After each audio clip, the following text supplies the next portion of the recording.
শনিবার মানেই নিরামিষ পদ, আর ছেলের ডিমান্ড মা ধোকা বানাতে হবে। তো সেই মতো ডাল ভিজিয়ে রেখেছিলাম, সেটাকে একটু পেস্ট করে নিলাম। দোকানে যে প্যাকেটের ধোকাটা পাওয়া যায় সেটার মধ্যে আর একটু ডাল বেটে নিয়েছিলাম, কারণ সেটাতে বেশ হিঙের গন্ধ, আর আমাদের বাড়িতে হিঙের গন্ধ অতটা কেউ পছন্দ করে না। কিন্তু এই ধোকাটা বানাতে গিয়ে আমি নিজেই ধোকা খেয়ে যাই।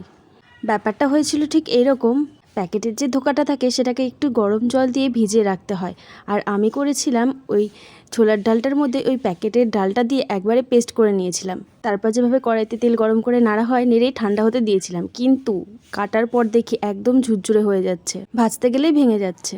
তো আর কি করা যায়, একটু বুদ্ধি খাটিয়ে ওই ব্যাটারটার মধ্যে একটুখানি বেসন নিয়ে ভালো করে মেখে তারপর এরকম গোল গোল শেপের ধোকা বানিয়ে নিয়েছি। তারপর কড়াইতে তেল গরম করে আলু পটল ভেজে মশলা কষিয়ে পরিমাণ মতন ঝোল দিয়ে একটু ফুটে উঠতেই দিয়ে দিলাম এই ধোকাগুলোকে, ব্যাস। আর নামানোর আগে দিয়ে দিয়েছিলাম ঘি গরম মশলা, ব্যাস আমার নতুন রেসিপির ধোকা রেডি।